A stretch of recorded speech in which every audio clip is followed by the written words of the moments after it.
Hey guys, this episode of Untold Stories is sponsored by Kava Labs and ParaSwap. You'll hear more about them later on in this episode. I'm really excited that you're here today, Court. I'm very excited as well. Thank you for having me again. What is up, everyone? I am Charlie Shrem, and you are listening and watching Untold Stories, where twice a week we get together, we get to dive deep, to talk to some of the most brilliant people in the whole entire world, and we try to extract information from them, knowledge, perspective, empathy, things like that. Because if we can understand in crypto, especially where we came from, we can understand where we're going. And as I've been learning over the past few months and years of life and our journeys, is that it really, it's really everything. Like when you understand the history of things, you have a better perspective of current events and the future. I'm here today. I'm joined by my amazing, amazing wife, Courtney Shrem, goes by the stage name of Courtney Warner.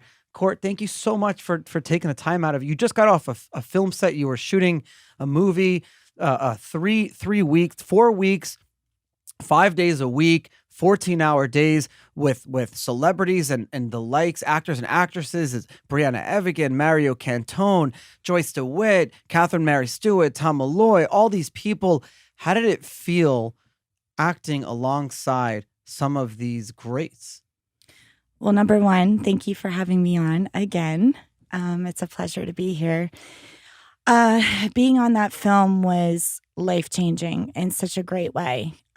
Just knowing that you've worked so hard for so long and then get to that point where your dream is literally coming true in front of you is just unfathomable. And it was really an honor to work with all those great actors and actresses. Just like, watching you on set and being the biased person that I am because I love you, it was really amazing. My favorite part was to see you in your element, bouncing your ideas off all these other actors and actresses, everyone in the crew, speaking your lingo, but also like you were in an all-star game. You were acting alongside these greats, and not everyone can act, as I've learned. I saw some of the people on our set. It's not as easy as it looks, but you fit in just so perfectly with the glove. And you're probably wondering what the question is. There are a lot of people out there who have had to put their dreams on pause like you did. You were aspiring to be an amazing actress, I should say, actually. Is it a gender-neutral term? I think it's actor now. Can I just say, okay, Yeah, good, whatever. good. No, it's easier for me. You were aspiring Artist. to be this actor when we had met, and both of our careers were excelling at the same time, 2013, right? And then I got arrested and my whole world got turned upside down, and we both shared in our happiness together and our grief and our troubles. You had to put, your career on somewhat of a pause, and then all of a sudden you're just not thrown into it because you had a lot of training and you were able to do some commercials and things like that to prepare yourself. But doing a feature film after like a half a dozen years off, what was that hard to do? Honestly, I worked really hard to get to that point. I was memorizing lines for months, just getting myself and developing that character as much as possible. So for me, it wasn't hard. It was just different. And when I say different, it was different in a good way, because it's always a blessing to just be on a film set in general. And to have that opportunity and actually show the hard work that I've been putting in for months and months, it was pretty awesome and a new discovery for myself to actually experience that. Change is really scary. Change is terrifying. I don't know how a lot of people deal with change. I struggle with it. It's, when we're living in a box and everything is so perfect and happy, and then all of a sudden you're like putting yourself at risk, but kind of like you're putting everything that you believed about yourself at risk here, like everything that you've built up. And you've shown like a bright star that you are. But I could tell how you dealt with that stress versus how I dealt with it, that you were like a lot better at dealing with it than I am. You did a good job. Thank you. Thank you. So that was a lot of fun because we were able to it was able for me to like be on set with you, watch the Ask Me to Dance is the name of the film, is romantic comedy. We were able to do that together. What was really cool is that you and I actually celebrated. Directed by Tom Malloy. Directed by Tom Malloy. You and I were able to go to Bitcoin 2021 right after we shot. And Bitcoin 2021 in Miami, as we've been talking about on the show, is like 50,000 people descending on Miami. And there was a lot of like reasons that it became crazy. But most people don't know is that Bitcoin 2021 was a continuance of Bitcoin 2013, which was arguably the first real Bitcoin conference that ever was. And it was at that conference that you and I was the first time we traveled together, and we were only dating a few weeks. Why the hell would you travel with someone to a Bitcoin conference that you were dating for a few weeks? Well, I was really into you. Oh, it's just, I love you. Number one, I love you too. Number two, I was just really, really curious about Bitcoin and like what it stood for and why it was so big. And it wasn't even that big at that point, but it was getting the attention.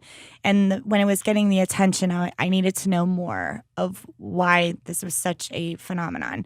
And I'm so glad I did, because I was at the very first one and I was with you. And to actually see that huge change from 2013 to 2021, again, it was almost like the film set. It was a second film set. And was it better or was it worse? No, it was just different. So I think it was amazing. I love the fact that I saw good energy.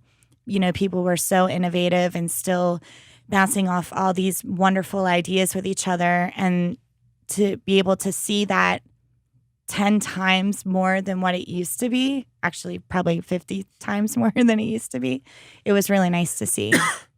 Being able to hang out with our friends was such a big part of it, and all of that energy that you were describing was there like tenfold over. I was a little like sad from the event. How about you though? I was sad because there was a lot of people I didn't know. I usually like to go to these things too, because you grow a family in this space, and we have grown a family, and I feel like those moments when you get to reunite with those people, even if you don't talk to them every single day or whatever, like you still have that moment where you're like, wow, I haven't seen you for so long. It's really great to hear what they've been up to and so forth.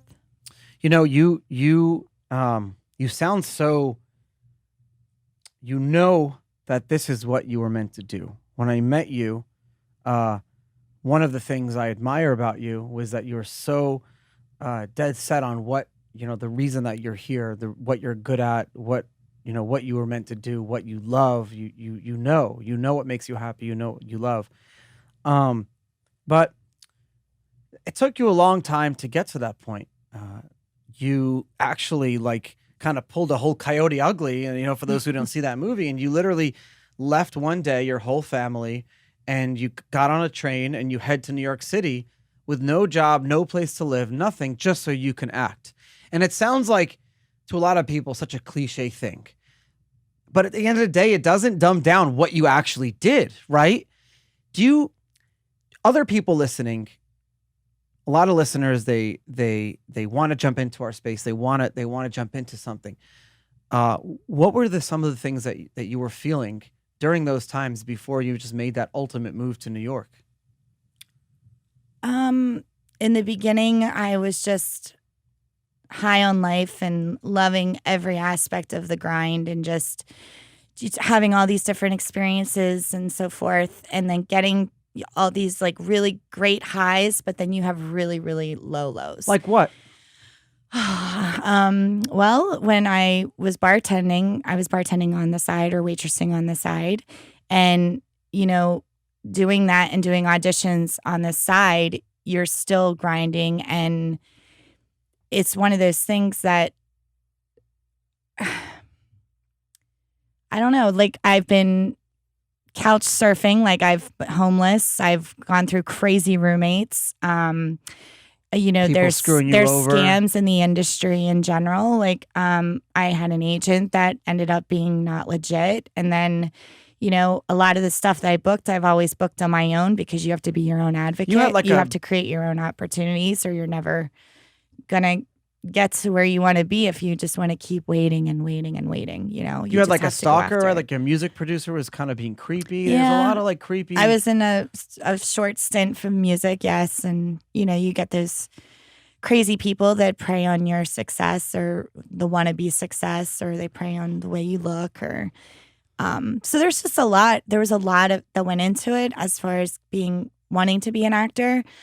But for me, I think with all the experiences I've had throughout my life and we had through our lives, I honestly it makes me who I am today. And as far as being an actor, it makes me it's a type of therapy for me. It really gets me to get my emotions out creatively and not have to explain why. Because in a way, you kind of work through that yourself when you did that role. I love that. In real life, you almost like when you have emotions, anger, sadness, depression, or anything, you almost like what makes it worse is that you feel guilty, or you feel like you have to have a reason to be feeling the way you are. And then sometimes that makes it worse because then you can't talk to people. In acting, you can channel all of that energy, crazy emotions, and not have to have an excuse for it. Wow, I never really looked at it that way. And it's just amazing to work with everyone that creates that project or, you know, that dream. Everyone has that same dream. So it's really nice to know that you're all in that together. And I think that's what makes me love this business, is because it's a team. There's no I in team. So what's your favorite genre? You just did a romantic comedy. You've done horror. You've done Bollywood. You've done like a lot of stuff. What do you want to do next? Honestly, I really opened up to comedy doing Ask Me to Dance. You're really good at it. Thank you. And it was one of those things, I just didn't think I was funny. I don't know. I just like, whatever. But I guess when it comes off naturally, it's when you know you have it. And when it's you don't have to comedic try. timing and stuff like that. But yeah, so I would love to do another comedy. I would love to do a drama. I mean, anything I would get hired for, I'd probably love it if I read the script and liked it. Yeah, no, because that's what it is. It's if you read the script and you like it and you're passionate about it, you wanna do the job. Yeah, I didn't even know some people in that industry, they don't even read the scripts all the time.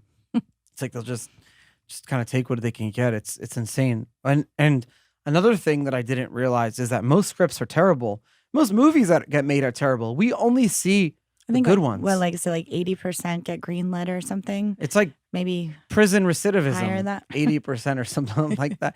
Movies that we see on Netflix, Amazon, we only see the dozens or hundreds that actually make it, but most of them are crap. And so when I read Ask Me to Dance, I was like, wow, this is really good. But I assumed all scripts were good. So I was like, well, then why is this different? When I could have just been like, wow, the fact that it's even good, it makes a difference. Well, I have to say that the scripts that I've read, you know, there's ones when they emote emotion or create emote emotion. No, you're right. Yeah. When they emote something out of you when you read the script, that's when you know you have something. If it touches you, it's going to touch someone else. That's my opinion on that. And that's usually when I know if a script is good or not. But it could be good to someone and then not be good to someone else. So it's just based on opinion or preference. What do you miss about being on set? I miss not knowing what's going to happen. Oh yeah, I love that. That's what a great answer. I completely agree with you. Do you know, it's crazy because like when COVID first started and like there was so much unknown in the world, and you and I like packed up the fam and we found like a little beach house in the middle of nowhere just because the world could have been imploding. Like, we don't know. Yeah. But that like uncertainness was almost refreshing. It was almost like we could Uncertainty, yeah. kind of not start over, but just kind of, I don't know. It just felt like nothing else existed. That was just us and our family. And that was the only thing that mattered. And the shot, we just wanted to get the shot. And That we was just the wanted whole to get the point. shot. Exactly. We had to get the shot always, no matter what happened, no matter what we had to do, no matter who we had to handle, producing is like the hardest thing in the world to do. It's like life, like producing in life. Yeah. It's insane. So back to so you finished the movie and we're back to Bitcoin 2021, hmm and it was like so many people. I'm still like insane. There were more people there than BitInstant ever had as customers. Like I think it was like 30,000 customers we ever had. And that was at the height. And we were doing crazy amount of the volume of the whole thing, 2011, 2013. But this conference had more people than that event. Every chair was filled. It was insane. Every chair was filled. I had fun hosting. I really liked it. I loved watching you. It was really cool to see, you introducing the mayor of Miami and all these great, great, great people. Did you have an opportunity to go around the exhibit hall or the art booth or anything like that? Anything stand out at you? Yeah, I actually went to see the digital art, and that was beautiful. What was that? The NFTs? Yeah, the that they NFT, had? the mint, What is it? The Mint Gox was the no, not sports Mint Gox. arena. This was the it was beside it though. the It art was gallery. The Yeah. art but do you remember the painting that we looked at? I don't know, it's gorgeous. Though. I know, remember it was which so one you're talking awesome. about. I think it was the one by Lucho or Vesa. There's two artists that are really good. Lucho. I think it might be Vesa. Yeah, it I could have think been it was Vesa. That crypto art, Bitcoin art is just something that I love so much. It has such meaning behind it. But you make me hang everything up in the bathroom. That's not true. The really great ones are in our living room. I know, just teasing. It's just because we're losing wall space. I That's know. what it is. We are losing wall space. I wanted to, but the problem is all of his art is selling for like crazy amounts of money. Everyone's buying, like bidding up like 10 ETH for all this art I want to buy. Like I would pay, a reasonable amount, but it's kind of like crazy how the future and how the world is going. And you know what's so interesting that you made me think about? You and I never ask each other ever where we think Bitcoin or crypto is going.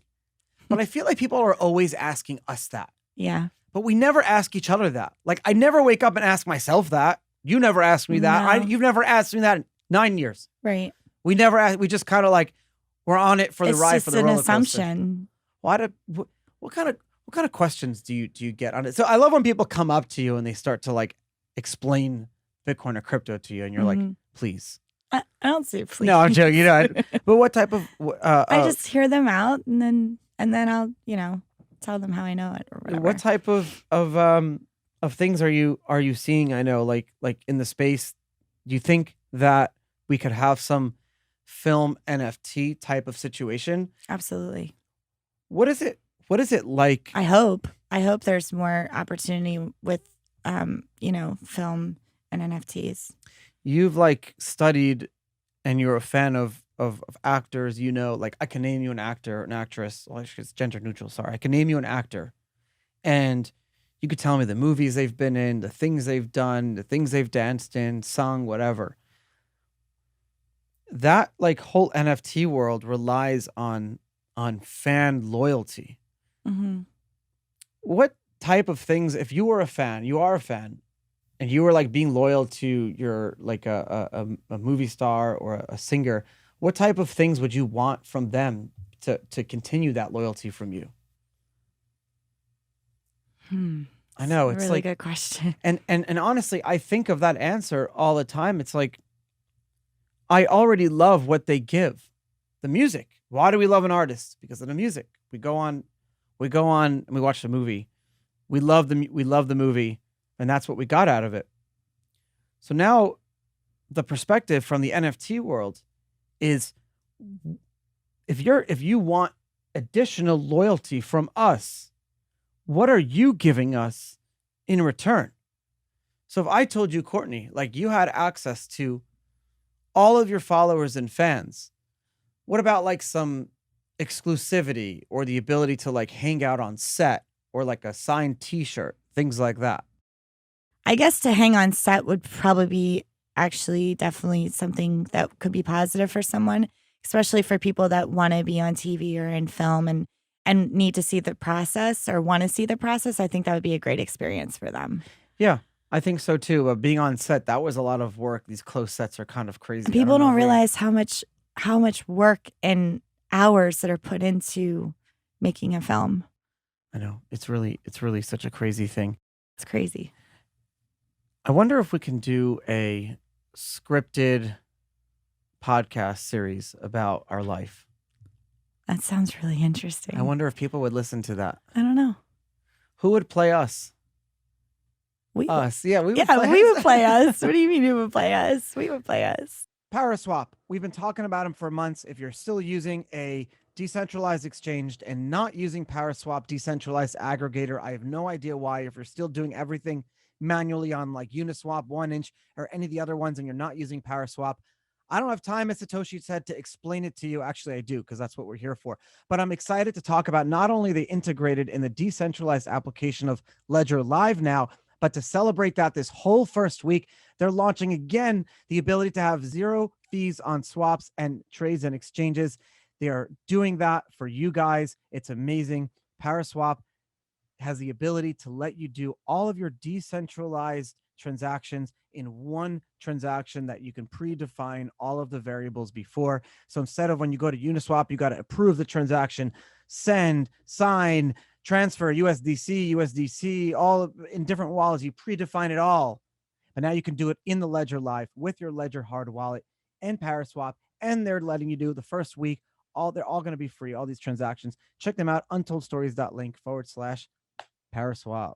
Thank you, guys. Our partners over at Kava Labs and Binance just launched something really cool, an awesome new integration where you can earn 10% APY on your hard stablecoins using the Binance DeFi platform. This is actually pretty cool because Kava Labs has been doing DeFi, but actually in a decentralized way, offering governance for their token holders, and not only with their stablecoins, but their lending products, all their different, the ability to stake and vote and earn different yields and liquidity mining.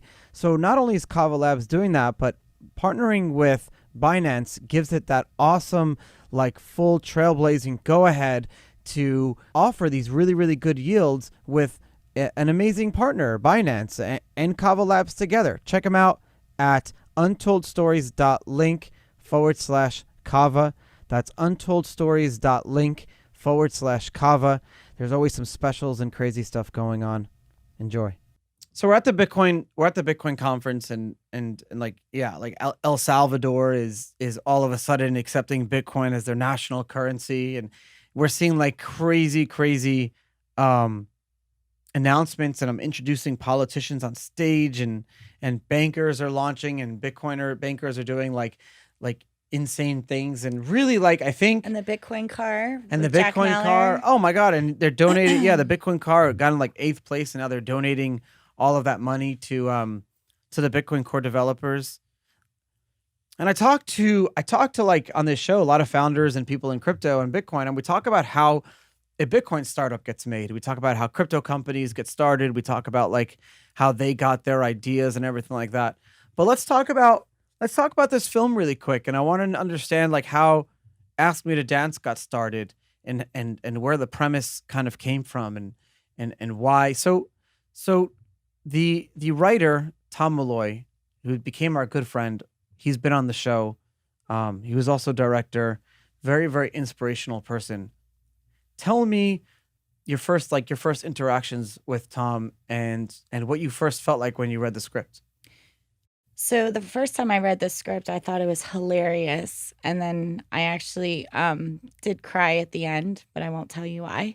But basically, Ask Me to Dance is a film. It's a dance film, romantic comedy.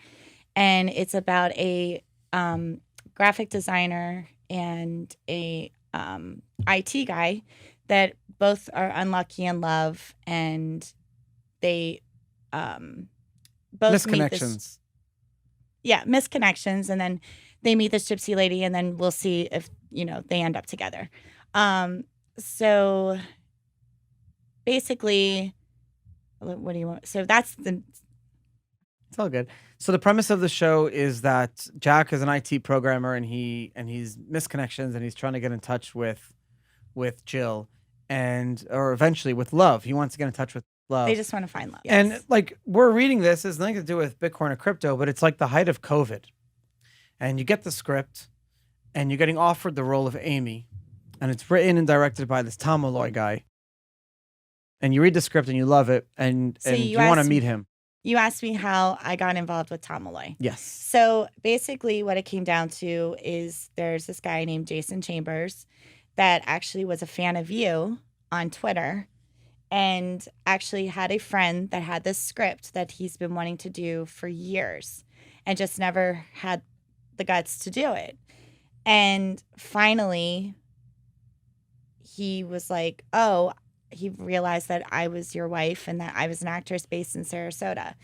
So Tom Malloy was actually Jason Chambers' friend that had the script, and Jason introduced us to Tom, and that's how it all happened. It's crazy how social media and everything like that can bring it all powerful. together. Because all it was so perfect. Someone wrote a script.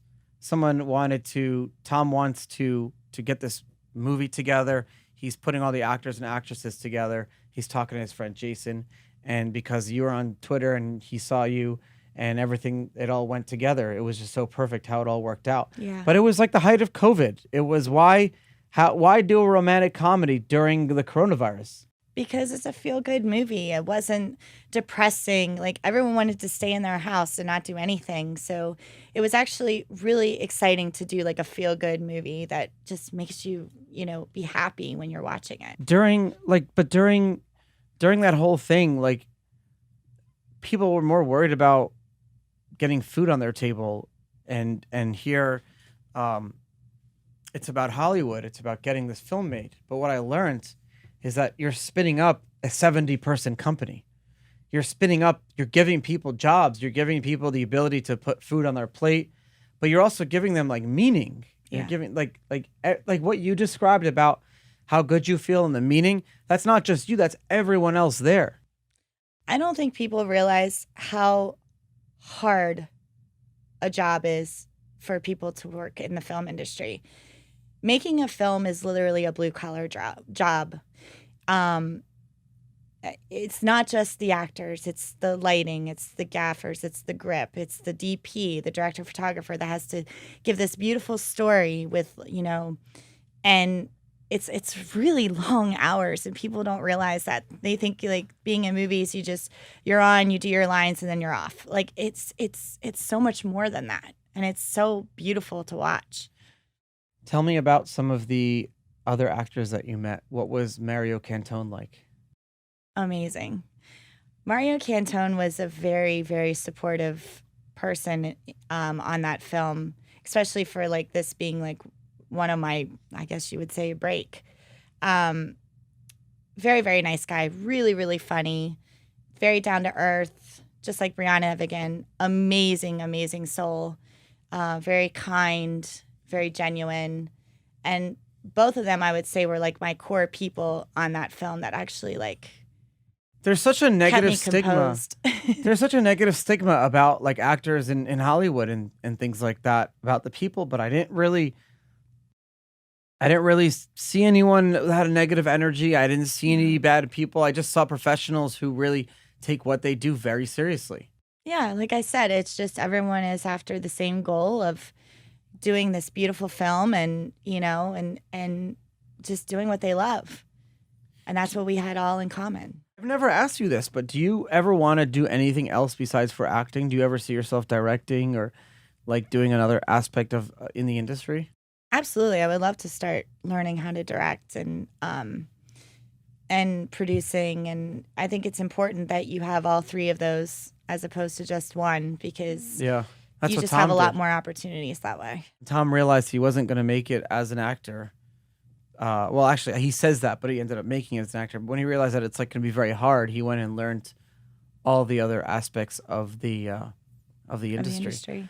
I can't believe it's been. I almost gave it all up. You did.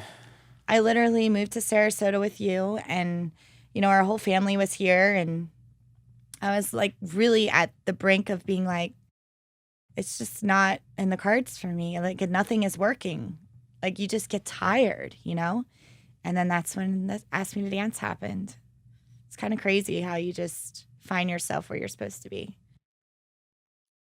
I'm sorry that you had to go through that. What do you mean? Well, like going through a point where your dreams you're about to give up on your dreams. No one should ever have to go down that path. Honestly, I don't think I ever would give it up, but it was getting to that point where you get to your breaking point, but I always knew something wasn't complete. I was happy with you. We were married. We had a dog. Our family was here. We live in paradise, but something was still missing. And then that's when everything started to change. Wow. That's so inspirational. It's so amazing. It's Thank so you. beautiful. I don't even know. I'm speechless. I love you. I love you too. I'm so happy for you, and I know Thank the you. listeners are happy for you too, because they've been following your journey. This is like probably episode 200 that this is, or 190 something.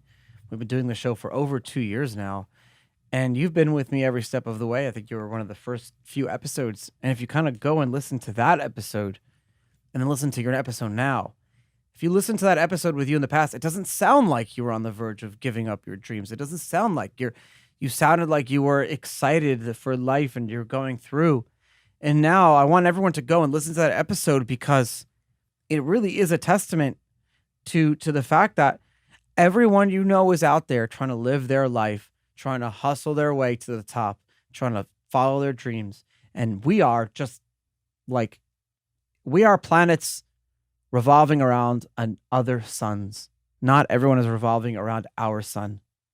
And stories like this remind me of these things. So thank you for that reminder. Thank And you. what are we going to see you in next? We have a lot of producers, a lot of studio heads that are listening to this show.